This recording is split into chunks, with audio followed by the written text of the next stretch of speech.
1. Blog Talk Radio. Are you a spiritual book lover but too busy to read all of those amazing books out there? Do you typically read a book and move on to the next without truly absorbing and applying the principles to your life? Are you ready to embark on a soul journey to awaken, expand, and evolve into your highest good? Welcome to the Online Spiritual Book Club talk show with international psychic medium Julie Geigel. Every 8 weeks, we explore a spiritual book, delving deeper into spiritual principles and ways to implement these principles into your life. Join us for enlightening conversation to raise your vibrational frequency and align with your soul purpose. Because if you keep on doing what you've always done, you'll keep on being who you've always been. Change doesn't happen unless you make a change. Well, welcome everyone. Welcome. This is Julie Geigel and Pat Desjardins, my co-host, here to share with you some tips and insights about Chapter 9 of, we're talking about the Law of Divine Compensation by Marianne Williamson today. And we are covering Chapter 9, Transcending Fear, Chapter 10, Positivity, and then Chapter 11 on jobs. Yes, jobs versus calling. Yay, yay. Okay. So let's just go right ahead, Pat, and dive in. I know that you had some comments or questions about Chapter 9. So I'm going to have you go ahead if you would like to start for us today. Okay. Well, Marianne talks about the ego being our fear mind. And I don't know. I want to be the antagonist here today on this chapter because I felt as I was reading it that we were attacking the ego. Okay. And that may not be her intention. Mm-hmm. She may be wanting to just point out the opposites of what she's trying to suggest. Mm-hmm. But I think as I was reading it and sensing it as a real negative thing, the ego, I thought maybe others might too. And that, in fact, we need the ego. We would have difficulty existing in this plane, this material world, without an ego because it helps us to develop our personality. And it may be so from the spiritual perspective that our spiritual task in life is to overcome the ego. But as Marianne says. Yeah. But I wonder if maybe we could soften that with balance the ego. Because in reality, everything is balance when it's ideal and pure love. And we have this material world. We're here for a reason, and our ego helps us to cope in this world. And because of that, I'm suggesting that we see it as maybe the tool that we overused as we lost sight of our spiritual side. So now we need to find a better balance. Yeah, I think that, she talks about how do we transcend the ego and lift the veil. So essentially, she's implying that the ego is keeping us from transcending the veil, from our spiritual self. It's almost like a block. And when we realize that the veil is the illusion that the ego is real, that's when we can transcend and move beyond the ego. So I think the ego is put into place, that's our forgetting. Of the spiritual, yes. Yes. And but its true purpose, psychologically anyway, is to help us develop on this plane. And without that, we would not be physical beings. So again, I think it goes back to balance.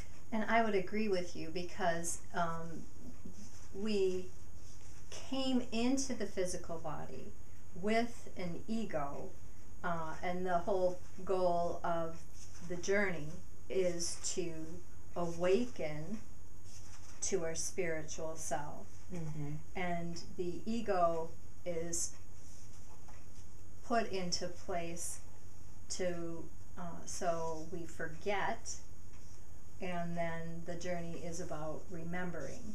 And without the ego, we would simply have dropped down into this plane as a spiritual being.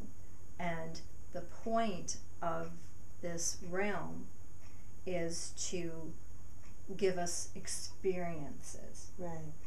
And I would have to agree with you, and I am surprised that she spoke so negatively of the ego, because it does seem like the more new age truths of ego are more aligned with making friends with the ego, or understanding the role of the ego, instead of, I mean, it really, I have to agree with you, Pat, it goes against all spiritual law, and especially the Course in Miracles, which she is so renowned for, that we need to, it's, you know, what we fear, what we resist persists, and when we're resisting the ego, saying that it's insidious and negative, then, you know, we're doing the judging again, and we're placing importance where importance need not lay. Right. So I totally agree with you, my dear. She has a sentence, and maybe that kind of says what we're saying as well as what she's saying. She says, according to A Course in Miracles, every thought we have is either a host to God or hostage to the ego. I was just going to read that. Well, and I think that therein lies my problem, in that sentence suggests it's black or white. Yes, and judgment. That's exactly. You know, hostage of the ego, that's a judgment. So what if the ego wasn't good or bad? What if the ego just is what it is? It is what it is. It's a tool. A tool. And what if we learn to live in harmony with the ego? Exactly. Instead of beating the ego up. Right. Yeah. Beautiful, beautiful. Love it when we're so aligned. And so, you know, on page 96, she actually goes as far as to say, how do I get rid of the ego? And so, Pat, do you have some thoughts on... Well, again, I think that's just what we were talking about, that we don't get rid of the ego. We do not want to be controlled by our ego by any means, but we want to be it to be a partner in our life. If I go into a really chaotic area, I need my ego to help me figure out what to do and how to do it in that particular moment. I also need my spiritual self, my soul, my essence, my intuition, whatever you want to call it, to guide me as to the best way to go about doing that and where I should go. So you need them both. Well, on page 97, she says, how do we get rid of our mental intruder? The ego isn't something to get rid of, because in actuality it doesn't exist. It's simply a mortal hallucination that we've all bought into. It is the absence of love, the same way darkness is the absence of light. When we turn on light, darkness disappears, and when we turn on love, the ego disappears.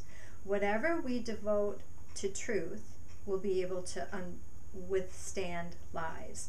So, I mean, if we take it into that extension, you know, there's a whole other thought process there. You know, so she does kind of save herself. She does kind of catch, you know, that fall. in saying that the ego is an illusion created by the mind. Which, that part I can agree with, because there's a perspective that this reality is an illusion. So along with that, sure, ego's a part of this reality, so it's an illusion also. Yeah. But the rest of it starts again to get troublesome to me. When you were, it's the absence of light. I think the ego is, as long as we are maintaining any material reality. And my understanding But don't you believe that part of the shift is,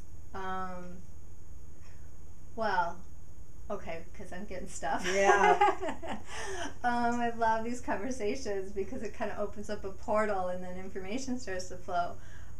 So yeah, what I'm seeing is that for third dimensional existence, that's where the ego exists. Mm-hmm. The ego exists within the third dimension, Right. and that is the framework and the reality of the third dimension, which is what we have come into. But what we're moving into, we're moving beyond the third dimension. Mm-hmm. We're accessing higher dimensions, fourth, fifth, sixth, seventh, eighth, up, Right. up. And as we move out of the third dimension, we move into the dimension where we no longer need the ego, and it is not the primary existence. So when we move into the fourth, fifth, sixth, beyond dimensions, our primary existence is our spiritual self. Absolutely. Yeah. So it within those terms, it makes perfect sense. Right. Yeah, but I do absolutely agree that it's best not to get into judgments or attachments about anything, and just embracing all with love. Exactly. Yeah. Okay. Well, so fascinating, Pat. We do have a prayer in chapter 9, so I'm just going to take a moment to share that with you. Dear God, I dedicate to you my talents and abilities. May they be used in a way that serves your purposes. I surrender to you my business and finances. May my work be lifted to its highest possibility as a blessing on all the world. Amen. Yay. Okay. Chapter 10, positivity. And I love this chapter just because I'm a huge positive person. And my husband always accuses me of living in the clouds, which I tell him it's very nice up in the clouds. You should come and join me sometime. But yeah, so I love some of the tips she had. She shared the 3 types of positivity. Positivity about other people, positivity about possibility, positivity for ourselves. So let's go ahead, Pat, and talk a moment about that first type. Positivity about other people. And I think that on page, let's see. Go ahead, Pat. Do you have a comment? I was thinking of the positivity about others, and the part about where she mentioned that sending out information or thoughts, negative thoughts about others, and how that affects them as well as the positive thoughts. I think we've all known for a long time, or been somewhat aware anyway, of sending people love and sending them hope and sending them prayer and different positive thinking for others. But how often do we think about what happens if we send them negative thoughts? Well, and I came upon this a few years ago in my practice working with other people, and it became very apparent to me. People would say, well, I've never said that to them. And becoming aware how powerful our thoughts are. Our thoughts are, in my information, the guidance I've been giving is that your thoughts are as powerful as your words. Mm-hmm. Yeah. And so if you take that idea that whatever you're thinking about someone, even if you haven't said that to them, it holds the same amount of power. Mm-hmm. And she does imply that as well in this book. And so I think it's just a really great reminder to make sure that you're monitoring your thoughts. And I know one thing I've become aware of, Pat, and I'm not sure if you've experienced this as well, and I'm going to be really honest here. Sometimes, Pat, my ego takes me. It takes me down that road of jealousy and competition. And when I see someone else or I hear something else, my ego jumps in and starts the negative thinking. And, certainly it's nothing that I would speak out loud, but my mind is going down this rabbit hole. And I'm like, that's not me. Why am I feeling like this? And so I have just taken, with this book, with this information, I have taken this as an opportunity to become more mindful of when my ego is taking me, down that rabbit hole. And I stop and pause, and I'm a huge fan of the Healing Code, and which is in our Spiritual Book Club library. And I use the Healing Code to clear out anything that might be stuck or holding me back there. And then I try to shift that into sending that person loving thoughts. That's a great idea. Yeah. Do you have any experience with that, or is it just me? Oh, no, please. No, it's not just you. In fact, I was experiencing something along that line yesterday when I was working on some material. And, I have a couple of thoughts here. I was working on the material, and I started thinking about how can we present this? And that started me on the spiral into competitiveness. And I'm going, there is no such thing as competition. It's all wonderful, and it's all beautiful and loving. And I'm sitting there typing and going, competitively thinking, and I went, what is this? And I realized it's such an old habit. It's how the world has said, this is how you make it. This is how you succeed. This is how you do business. And so I think, the ego, because that's what's helped sort us through this mess, but also just the influence of the world around us and our old habits bring us right into that, whether it's the jealousy or the competition or whatever. Yeah, absolutely. Let's move over into the second point she makes there, positivity about possibility. And my all-time favorite story, Pat, is the one about the storm, the man, and God. Do you remember that story? Oh my gosh, I love that story. We're on page 115.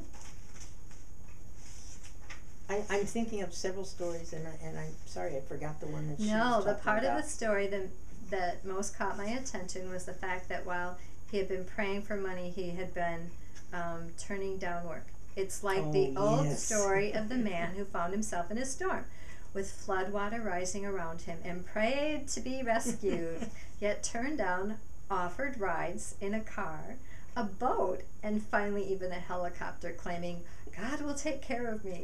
Soon he drowned and went to heaven. Upon meeting God, he upbraided him, complaining that in his hour of need, God had not been there for him.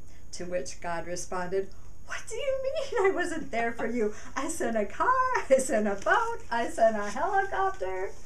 I just love that because it's just so the truth. Mm-hmm. And so the second point, is positivity about possibility.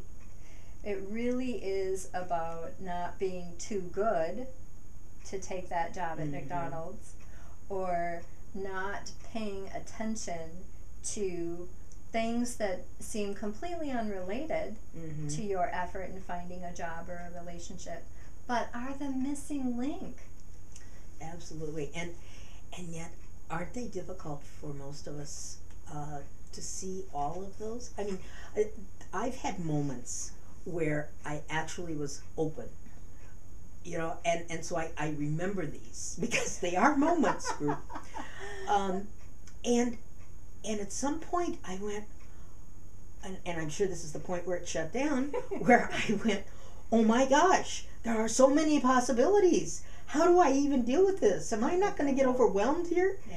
And sure enough, I didn't see those possibilities. CDs anymore. Started to shut down. Yeah. My other favorite saying in here, she said the Native Americans recognized that wherever there was a poison in the forest, an antidote to the poison could be found within several feet, Isn't that interesting? which is the law of the universe. So that not only applies to the forest, but that applies to us. Yes. Yes. I love that. Yeah. Taking care of each other. All right, and then the third type was positivity for ourselves. And I think that's, probably the number one thing that we're all used to. We're simply here to serve a higher plan for the enlightenment of the world, and therein lies our happiness and success on page 119. So it is about even, stepping outside of our own personal needs and just asking, how might I serve? And within that, taking care of ourselves, knowing that I am only as good to you as I am to myself. So if I can't walk the walk and talk the talk, then what makes me think that I can be of service to you, helping you do that in your life? Well, and the flip side of that, I think, for those of us that have such difficulty being positive about ourselves, and I think if you don't feel that you really love yourself at least 60% of the time, really more like 80 or 90, but at least 60, then you might consider looking at why that is, because there are reasons, but they need to be released. Yeah. But also, another way to approach that is, as she suggested, doing service to others. Go out there, volunteer for something, be nice to somebody, do a kindness. It doesn't have to be a big ordeal. But the more we look for ways to do that, the more we get out of ourselves, and then that reflects back to us, and that starts changing our feeling about ourselves too. Absolutely. She says what matters is our consciousness while we're doing it, our willingness to be of service in whatever way is presented, seeing nothing as either above us or beneath us, yet important because it's in front of us. And so it's really about doing things with love instead of doing lots of things. That my favorite quote by Mother Teresa. She does end the chapter, and I know we have to move on to the next one, with 4 rules for miraculous work creations. She says, number 1, be positive. Number 2, send love. Blast them with kindness, or blast them with love before you go into a job interview, which I thought was great. Really? And then number 3, have fun. And I was quite shocked by number 4. She wrote, kick ass. So yes, Marianne's got a sense of humor. All right, let's shift over into chapter 11, and I'm sorry we don't have a whole lot of time for this chapter because this is a huge chapter, Pat. Job versus calling. Do you have a few thoughts on there before I get rolling? Well, just the bottom line being, if we can be in touch with our purpose, and she refers to each one of us has a specific special purpose in this world. That's our uniqueness and how we present to the world. And it reminds me, I'm doing hand analysis now. So on your fingerprints is an outline of your purpose. It comes through that way. It comes through in many ways, but that's what I'm finding interesting. Oh, that sounds really cool. She explains that viewing your work as a job compared to viewing it as a calling. A job is an exchange of energy in which you do a material task and someone provides money in exchange. A calling, however, is an organic field of energy that emerges from the deepest aspects of who you are. It is the fulfillment of what God has created you to be and do. So beautiful. I remember reading a story of a man who was working in a roadside little diner place, and the people would stop and they would feel like they had transcended just by coming in, talking and eating and leaving. And finally a reporter heard about this and came to investigate him, and the bottom line was he was a very spiritual man who had gone out and said, Lord, put me where I'm needed. And that road was where a lot of people passed by. And so, and he affected all these people with his attitude of love. Yeah. And so many people, you know, what I hear a lot of is, I don't know what I'm supposed to do. You know, I don't even know where to begin. I just know that I'm unhappy where I'm at. And I believe, you know, that unrest is put in your heart because that's not where you're intended to stay. It was a stepping stone in your life. Typically it means that you're not growing and expanding, and there are other possibilities and opportunities for you to grow and expand. And by continuing to explore that, then you create possibilities and opportunities. And so when you're feeling frustrated and stuck, it shuts that law of divine compensation down. When you're open up, when you open up to, okay, if not this, then what? And she says, you know, she's got the prayer in there from the Course in Miracles. Where would you have me go, God? What would you have me do? What would you have me say, and to whom?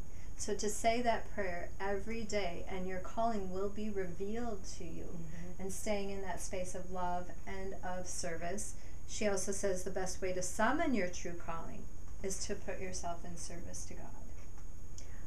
Absolutely. And I had a real life experience of that at one point where I felt I needed to make as much money as possible, and I had a job that one could do that and make millions if they really wanted to. Wow. And I didn't know this about you. I was a stockbroker. Oh. And I discovered I absolutely hated it. I hated what it meant. And so I'm sitting there hating it and needing to work hard at it. And one day I just had this thought of, well, why am I so miserable? And what would make me happy? And I realized that what I wanted was something in the area of psychology. I went back to school. I ended up with a career that I absolutely loved doing. Cool. And I was, at the time, I was working with a group that was focusing on love and loving yourself and being aware. And so I'm quite sure that message that she's saying is what affected that decision of mine, because it was so clear. I could feel that one is not okay, one feels good, one feels not good, you know. Right. I mean, black and white. Yeah. Black and white. Yeah. And I know I had always wanted to be a school teacher my entire life, and then I went out, I got the degree, I got into teaching, and then after about 10 years, I was looking around going, God, is this where you want me to stay for the next 30 years? And it was quite clear the answer was no, no, it's time to move on. So I think that even though you think, you know, that's what your heart's desire is, when you get into it, you discover that, is this it? But I know we're rounding up on our time. I just wanted to leave us with 90 seconds. One last thought. One of my favorite quotes in this chapter is, "You are never unemployed by God." Beautiful. Oh, isn't that wonderful? Well, this is Julie Geigel and Pat Desjardins with Heaven Sent Healing. Thank you so much for listening today, and we hope to see you back next week.